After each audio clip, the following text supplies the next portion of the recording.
ala alihi wa sahbihi ajma'in amma ba'du.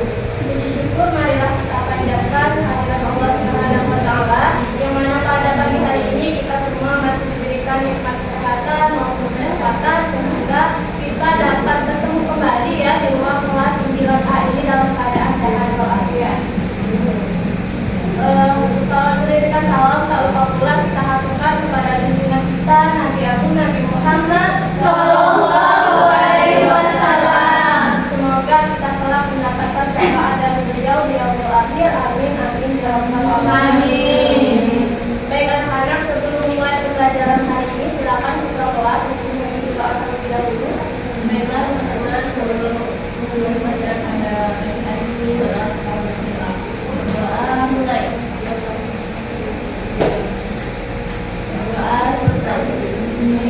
Terima kasih Najwa telah memimpin doa. Selanjutnya anak-anak coba lihat samping kiri kanan kalian di bawah kaki. Jika ada sampah silakan dibuang ya. Dan juga untuk baju yang belum dimasukkan, jilbab yang belum dirapikan silakan dirapikan dulu. Baju yang kita belajar. Oke, sudah ya. Ya Bu. Selanjutnya Ibu akan mengecek kehadiran kalian. Siapa yang tidak hadir hari ini? Hadir semua Bu. Oke, hadir semua ya. Alhamdulillah, berarti anak-anak Ibu hari ini sehat semua ya. Oke, selanjutnya sebagai bentuk rasa nasionalisme kita terhadap bangsa Indonesia, kita akan menyanyikan lagu wajib nasional dulu. Silakan berdiri. Sekarang kita akan menyanyikan lagu wajib Satu Nusa Satu Bangsa. Oke? Ya Bu. Mulai 1, 2, 3. Satu Nusa, satu bangsa, satu bahasa kita.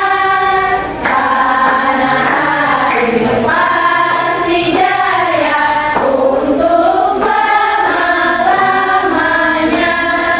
Indonesia pusaka, Indonesia tercinta, nusa bangsa dan bahasa kita bela bersama.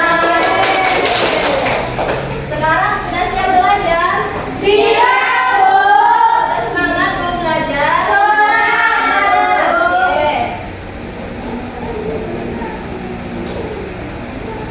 Nah anak-anak, hari ini kita memasuki bab 5 ya, yaitu mengenai prinsip harmoni dalam keberagaman sosial budaya dan ekonomi dalam Bhinneka Tunggal Ika. Nah sebelum itu, Ibu mau bertanya terlebih dahulu, minggu lalu kita bahas materi apa? Ya silakan Nurul.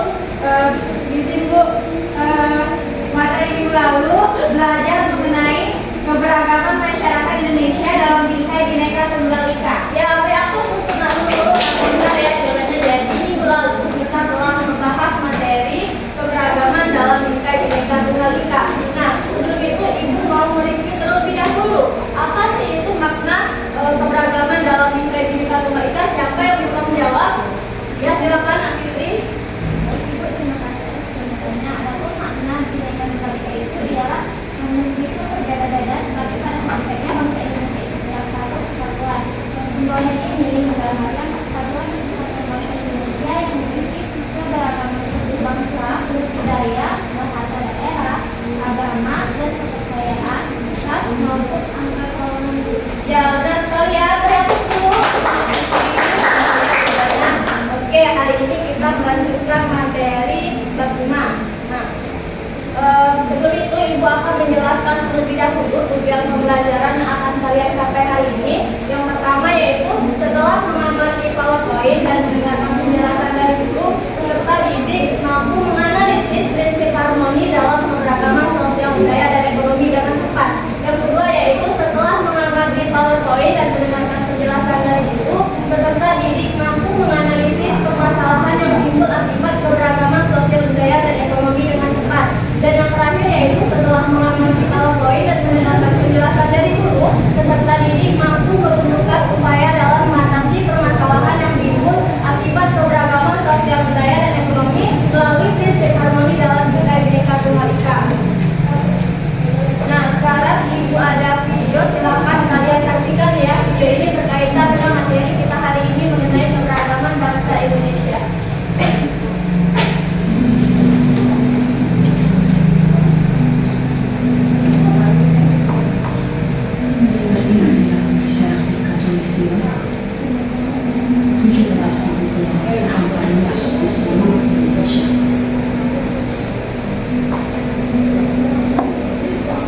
lebih dari 700 bahasa, 300 suku, beragam budaya dan agama,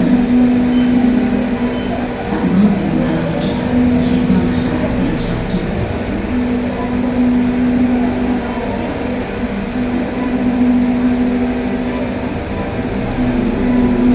Pekerjaan besar untuk bisa melihat Indonesia dari mata yang sama, dan bukan dari sudut pandang yang berbeda.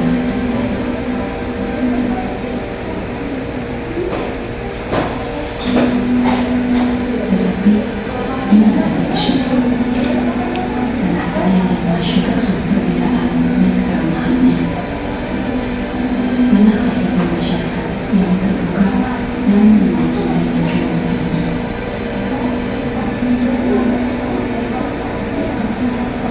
Cukuplah Indonesia diikat dan dirajut oleh Pancasila yang dibawa naungannya hidup kita damai dan tentram selama berpuluh tahun.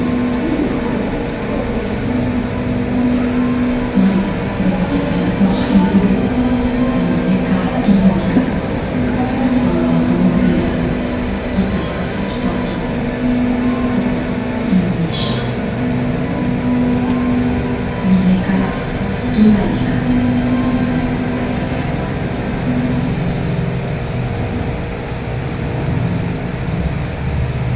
Nah, anak-anak, berdasarkan video tersebut, keberagaman bangsa Indonesia itu sangat banyak sekali ya, mulai dari keberagaman suku, agama, ras, budaya, dan masih banyak lainnya.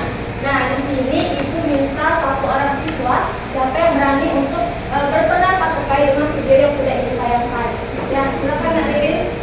Baik, terima kasih banyak Ibu atas kesempatannya. Jadi video tadi menceritakan tentang keberagaman suku, bahasa, budaya, dan agama.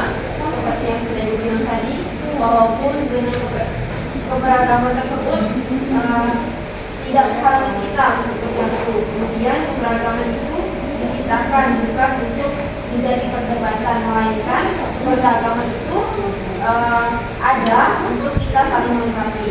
Seperti semboyan kita yaitu Bhinneka Tunggal Ika, yang artinya walaupun berbeda-beda tetapi tetap satu. Ya, beri aplaus dulu ya untuk teman-teman karena dia telah berani untuk berpendapat. Ibu ada sedikit hadiah, silakan untuknya ya. Oke. Nah, berdasarkan konsep dari video tersebut, benar ya apa yang dikatakan oleh Nak Ririn tadi, bahwa bangsa Indonesia itu sangat beragam. Jadi keberagaman bangsa Indonesia itu bukan untuk kita menjadikan suatu permasalahan, melainkan harus kita satukan. Perbedaan tersebut harus kita hargai, harus kita cintai, dan kita satukan dalam bingkai Bhinneka Tunggal Ika. Nah, selanjutnya kita masuk ke materi pertama, yaitu prinsip harmoni. Nah, prinsip di sini merupakan suatu kaidah atau ketentuan dasar yang harus dipegang dan ditaati oleh setiap individu dalam masyarakat. Nah, harmoni dalam keberagaman dapat diartikan sebagai sesuatu yang berbeda atau bermacam-macam. Jadi, prinsip harmoni dalam keberagaman yaitu suatu prinsip yang ada di dalam diri masyarakat dalam menghargai setiap perbedaan guna untuk menyelaraskan dan menyatukan segala macam perbedaan. Nah, prinsip harmoni ada 4 ya. Yang pertama yaitu prinsip kesetaraan, yang kedua prinsip saling pengertian, yang ketiga prinsip toleransi, dan yang keempat prinsip kerjasama. Nah, yang pertama prinsip kesetaraan. Kesetaraan di sini berarti bahwa setiap kita yang diciptakan oleh Tuhan itu memiliki kedudukan yang sama, tidak ada yang lebih rendah, tidak ada yang lebih tinggi. Jadi prinsip kesetaraan sangat penting untuk kita terapkan di dalam diri kita ya anak-anak, karena agar terciptanya harmonisasi dalam keberagaman bangsa Indonesia. Nah, yang kedua yaitu prinsip saling pengertian.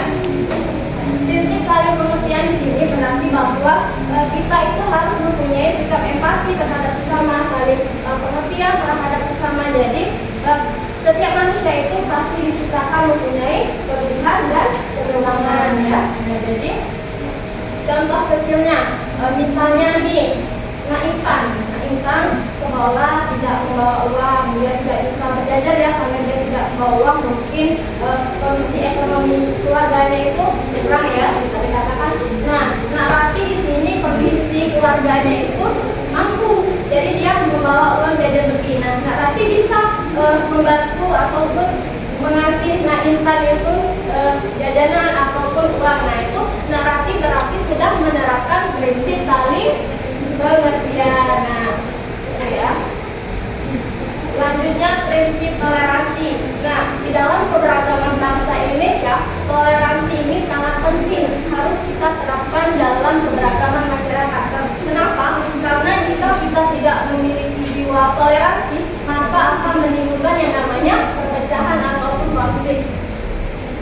Contohnya itu seperti misalnya Nak Desi ini non Muslim. Nak Desi non Muslim. Nak Desi ini numpang singgah di masjid yang duduk.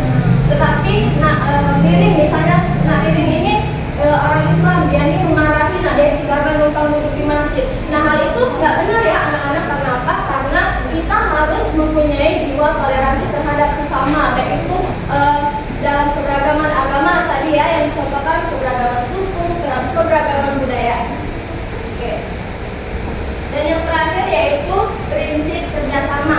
Nah, prinsip kerjasama sangat penting juga kita terapkan dalam keberagaman masyarakat Indonesia, karena jika tidak adanya kerjasama maka tidak akan terlaksananya suatu persatuan. Contohnya, misalnya ada kegiatan gotong royong di desa. Nah, anak-anak itu tidak mau pergi karena menganggap hanya suku, misalnya suku orang Sumatera saja yang bisa. Nah, itu tidak benar ya. Walaupun kita berbeda suku, di tempat tinggal kita itu berbeda agama ataupun berbeda ras, kita harus tetap saling kerjasama.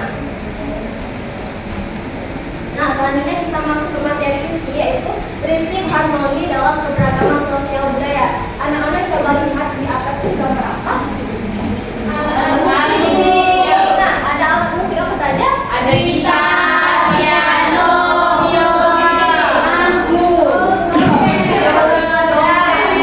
benar ya. Jadi merupakan gambar alat musik. Di situ ada alat musik gitar, ada piano, ada chord, dan ada pokoknya itu alat musik ya. Nah, alat musik itu jika dimainkan secara bersama-sama maka akan menyuarakan suatu harmonisasi yang enak didengar oleh telinga manusia. Begitupun keadaan sosial budaya masyarakat Indonesia, jika maka hal itu harus adanya harmonisasi untuk menyelaraskan segala perbedaan. Nah, maka diperlukan prinsip harmoni untuk meretas segala perbedaan dan menjadikannya sebagai sarana untuk saling memahami dan toleransi agar mempererat persatuan dan saling mencintai. Selanjutnya yaitu keberagaman sosial budaya di Indonesia itu melahirkan bermacam-macam status sosial, mata pencaharian, serta kedudukan dan jabatan dalam masyarakat. Nah, keberagaman sosial di Indonesia yang melahirkan status sosial bisa disebut sebagai stratifikasi sosial ataupun tingkatan kelas-kelas sosial di masyarakat. Nah, seperti yang kita ketahui, masyarakat itu ada yang berkedudukan di kelas menengah, kelas atas, dan kelas bawah.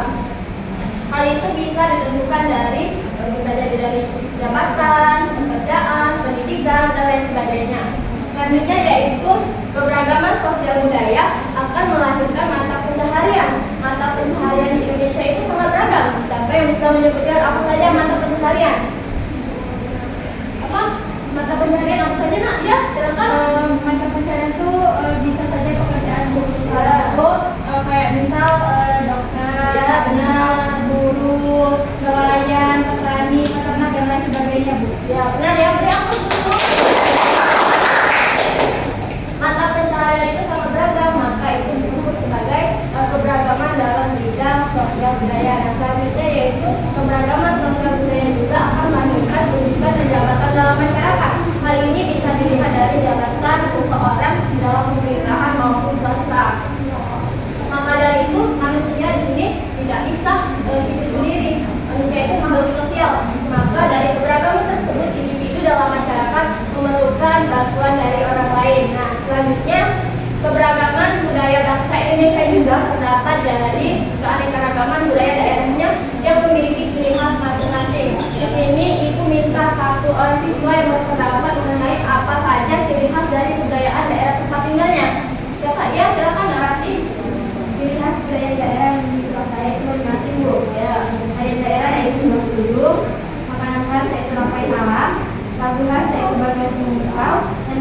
tempat tidur seperti bergadanya dan ada istilah.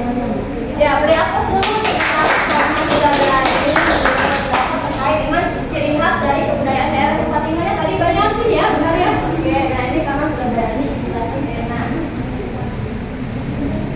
Jadi selanjutnya kita masuk ke materi selanjutnya. Sebelum itu materi yang tadi ada yang ingin ditanyakan?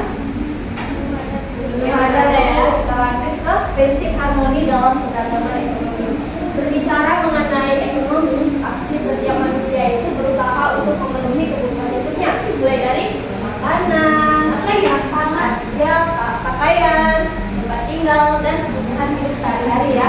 Nah, jadi keberagaman ekonomi pada masyarakat Indonesia itu sesuai dengan tingkat penghasilan, pekerjaan, jabatan, lapangan pendidikan, dan lain sebagainya. Maka hal itu membuat perbedaan. Ada yang masyarakat kurang mampu, ada masyarakat yang bisa dikatakan mampu lah, kaya seperti itu ya. Nah, jadi cara agar terciptanya harmoni dalam keberagaman ekonomi yakni dengan pemberdayaan ekonomi masyarakat di sekitarnya atau kemudahan-kemudahan lainnya dalam memperoleh fasilitas hidupnya. Nah, anak-anak sudah tahu ya berita di TV gitu ya, sudah banyak pemerintah itu memberikan bantuan-bantuan seperti bansos gitu ya, bansos, BPJS, dan juga apa yang rumahnya ditempelin untuk KP apa? PKH. Nah ya, PKH itu berarti pemerintah itu sudah mengupayakan bagaimana sih caranya untuk menyamakan ekonomi di dalam masyarakat. Nah, selanjutnya anak-anak dalam keberagaman yang banyak di Indonesia ini, mulai dari beragama suku, agama, budaya, ras, hal itu tentunya menimbulkan permasalahan apabila tidak adanya toleransi di dalamnya. Nah, di sini Ibu sudah merangkum permasalahan keberagaman sosial budaya dan ekonomi itu menjadi 4. Yang pertama, faktor ekonomi. Nah, jika keadaan masyarakat itu mengalami kemiskinan serta tidak mampu memenuhi kebutuhan hidupnya, maka hal ini akan menjadi suatu permasalahan bagi pemerintah. Maka dari itu, di sini pemerintah sedang mengupayakan bagaimana sih caranya untuk melaksanakan prinsip dalam keberagaman. Selanjutnya itu faktor budaya. Nah, anak-anak saat ini ya, sudah mungkin kalian sudah tahu juga bahwa kebudayaan yang berkembang saat ini banyak dipengaruhi oleh kemajuan teknologi serta masuknya budaya asing. Contohkan misalnya penggunaan bahasa ya. Saat ini anak-anak yang terutama anak muda itu mereka itu sudah banyak menggunakan bahasa prokem atau bahasa gaul, bahasa kasar. Nah, di sini siapa yang sering berbicara bahasa kasar? Desi. Jangan lagi ya, karena itu akan mengikis kebudayaan asli bahasa Indonesia. Bahasa Indonesia sebagai bahasa nasional dan juga bahasa-bahasa daerah. Selanjutnya yaitu permasalahan dalam bidang faktor biologis. Nah, faktor ini dapat menyebabkan timbulnya masalah sosial seperti kurang gizi, penyakit menular, dan lain-lain. Selanjutnya yaitu faktor psikologis. Faktor psikologis juga dapat muncul jika beban hidup yang berat misalnya dirasakan oleh masyarakat khususnya yang ada di daerah perkotaan apabila pekerjaan yang banyak maka itu akan menimbulkan stres. Nah, orang yang stres gitu ya, ibaratnya yang lebih banyak pikiran, hal itu akan menyebabkan konflik kecil antara sesama individu. Nah, anak-anak sampai di sini ada yang ditanyakan? Belum ada ya? Oke, sekarang Ibu akan membagi kalian menjadi 4 kelompok berdasarkan permasalahan-permasalahan yang sudah ada di depan ini. Kalian akan menganalisis bagaimana sih upaya dalam menyelesaikan permasalahan-permasalahan tersebut. Oke, barisan depan ini kelompok 1, yang belakang kelompok 2, bagian depan ini kelompok 3, dan yang belakang kelompok 4.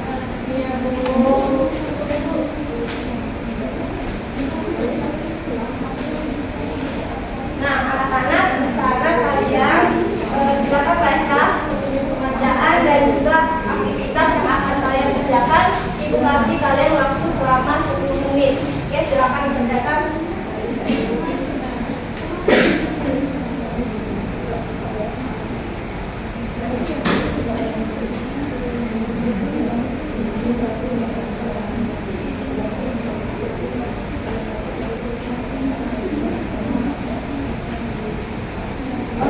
sepertinya tadi sudah ibu reading ya, ibu lihat sepertinya sudah selesai semua. Silakan kelompok yang sudah mau maju dulu, silakan kelompok. Baik, terima kasih banyak Ibu atas kesempatannya. Jadi di sini saya mewakili kelompok 1 ini menyampaikan mata pengobat kami terkait permasalahan yaitu keadaan masyarakat yang mengalami kemiskinan serta tidak mampu memenuhi kebutuhan hidupnya yang meliputi makanan, pakaian, tempat tinggal, pendidikan, dan juga jaminan kesehatan.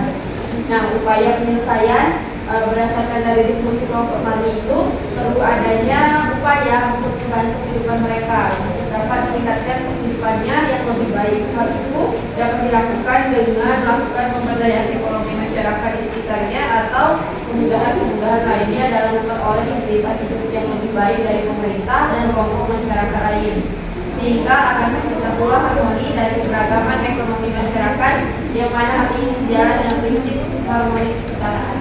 Oke, bagus ya teman-teman kelompok 1 bisa kita ambil awas dulu. Silakan kelompok 2. Baik Bu, terima kasih atas kesempatannya. Kalau saya perwakilan dari kelompok 2, hasil dari permasalahan yang kami ambil yaitu faktor ini dapat menyebabkan timbulnya masalah seperti kurang gizi, penyakit menular karena kurangnya fasilitas kesehatan yang layak, dan dapat terjadi karena kondisi ekonomi maupun pendidikan masyarakat yang tidak mencukupi. Itu termasuk ke dalam bidang sosial, yang mana upaya penyelesaiannya yaitu strategi dalam upaya penyelesaian permasalahan tersebut tentu peran serta dari seluruh lapisan masyarakat yang dikoordinasi oleh pemerintah terkait. Salah satunya perlunya meningkatkan kualitas kesehatan dan kesejahteraan sosial. Upaya meningkatkan kesejahteraan sosial dapat dilakukan dengan membangun ketahanan sosial yang mampu memberikan bantuan penyelamat dan pemberdayaan terhadap penyandang permasalahan kesejahteraan sosial, bencana alam, serta mencegah timbulnya gizi buruk dan turunnya kualitas generasi muda. Selain itu dengan menciptakan gaya hidup bersih dan sehat di lingkungan rumah, tempat tinggal, sekolah, dan tempat umum. Oke, yang kedua, sudah bagus semua ya hasil analisis anak-anak. Jadi benar dari permasalahan tersebut harus ada upaya dalam menyelesaikannya mulai dari pemerintah maupun masyarakat sekitar. Oke, diskusi telah kita laksanakan. Waktu juga tinggal 15 menit lagi ya, mungkin kita cukupkan dulu pengajaran kita hari ini. Sampai di sini masih ada yang ditanyakan? Nggak ada. Sudah cukup. Bisa bantu ibu untuk menyimpulkan pembelajaran hari ini. Silakan Nak Nurul. Sangat aktif sekali ya Nak Nurul. Baik Bu, jadi kesimpulan kita pada pembelajaran kita pada hari ini adalah jadi prinsip harmoni merupakan prinsip yang harus dipegang di tengah keberagaman masyarakat Indonesia agar terciptanya paduan keselarasan dan keserasian di dalam masyarakat. Prinsip harmoni ada 4, yakni prinsip kesetaraan, saling pengertian, toleransi, dan kerjasama.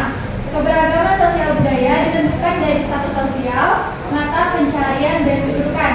Keberagaman ekonomi ditentukan dari tingkat penghasilan, jabatan, pekerjaan, dan latar belakang pendidikan.